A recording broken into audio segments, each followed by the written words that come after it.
bridge. I think this is an historical bridge.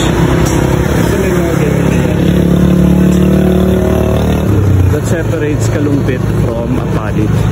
Actually, doon ang yung pinaka-boundary after ng Jed's resort. Let's go there.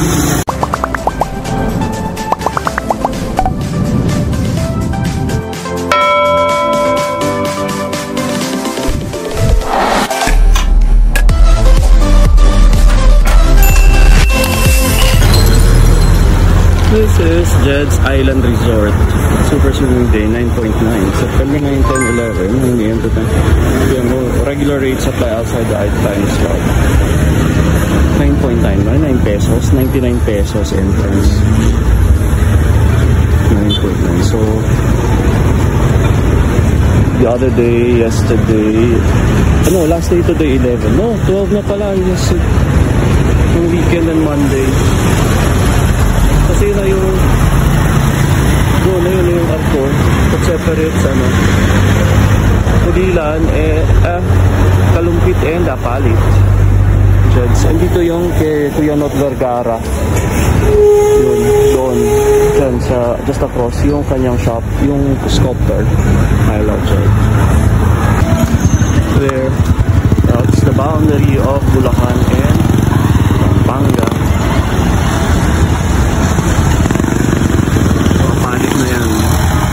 Ito Kalumpit.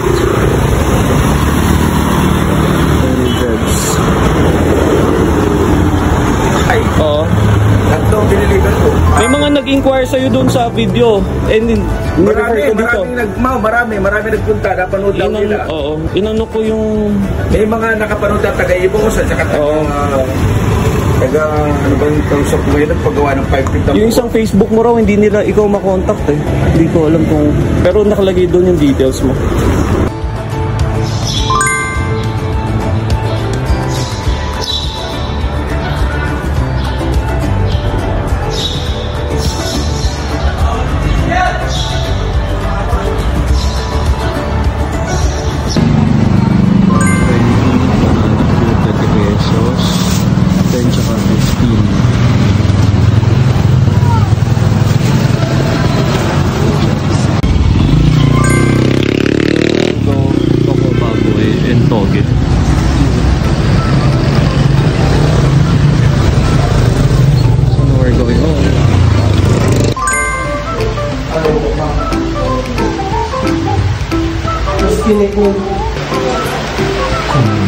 Takot ka uno?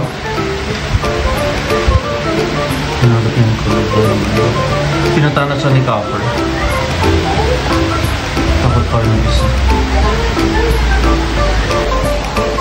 Ano naman check mo sa kuya mo? Kubos na yung pagkain mo eh. Wala ka na rin masisimot sa kuya mo. Oh. Ito na.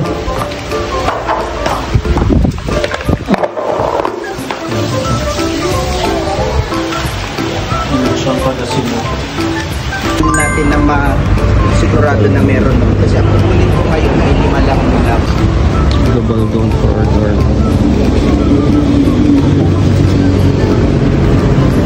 Sige, dito na. I-open nyo pa ba yan? Open this. So this is good. Ito naman. So I got yung 3.5 meters.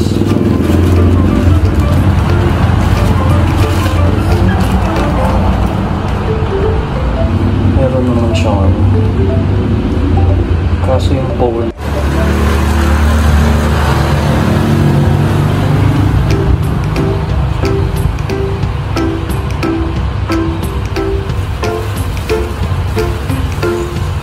Sulit na. Malaki siya. Pantantihan. Ito na yung rocks natin. Gabaldon Rocks. Nalagay natin sa ating project. Ito sa ating garden. Ito na yung ating Gabaldon stones. 25 pieces. for our garden. So, ilalagay natin dito sa labas. Like that. Pero kailangan muna natin linisin everything para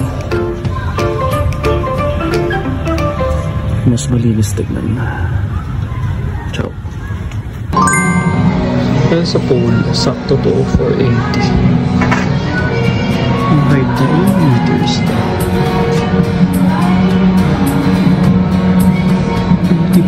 25 meters? Oh, hindi pala. Wala.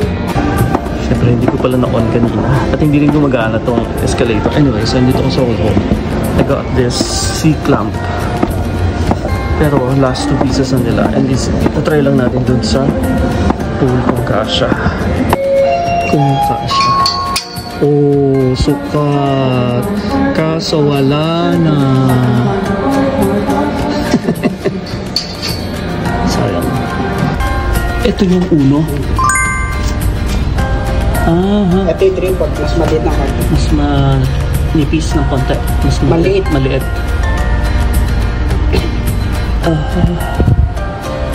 Ito hindi stainless to, no? Galvanized. Galvanized. Yan ba yung kinakalawang? So dapat pinturahan. 980. Yun yung haba niya hanggang doon sa dulo? 6 meters. 6 meters. Sa 2.2 meters. Pwede bang hati? Pwede bang ikakat niyan? Ilang piraso tawon? Ito ang haba. Okay. Kaso So 7 feet, ito nga kasi 7 feet eh. oo, 7 feet. Ito kasi ang 7 feet eh.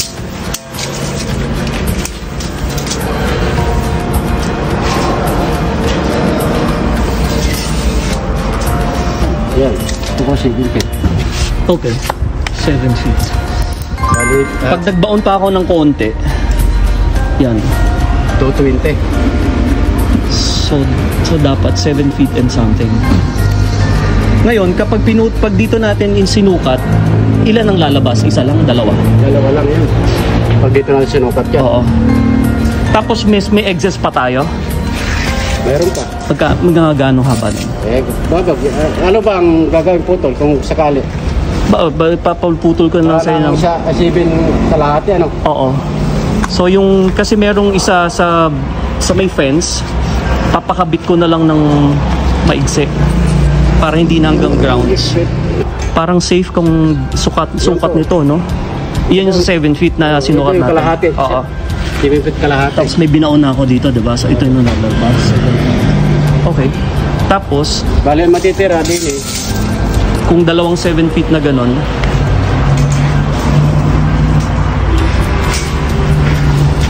ito yung marker natin, ito.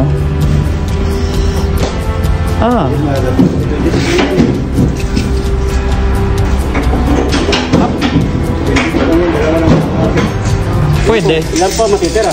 Ito, from here tsaka doon. Yan po, yan po. Pwede. Pwede na. Oo. Sige. Ano, 3 po. Oo. Putulin na rin. Oo. Putulin Oo. na rin. 3 potong. Sasa. Wait ha. Buti na lang matyaga si Kuya. He's very patient with me. Kung itong butas sa... Itong butas lang? Yeah, oo. Yung height niyan. Kung ganyan yung lona, okay naman, no? Pwede na siguro. Sunshade, no? Mas, at least siguro pasok yung 7 and something natin. Pasok yun.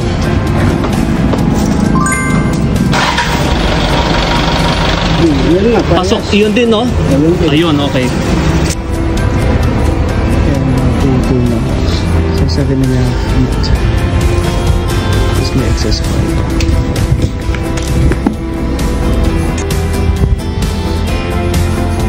There you have our poles.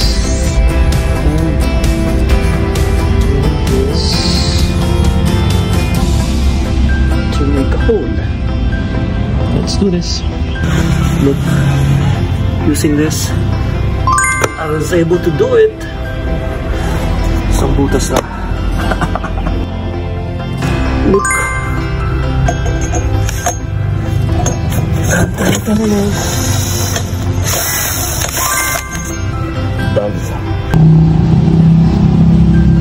it's time to stop. Kapag naputol na yung pang-train. It's another day tomorrow. Ciao!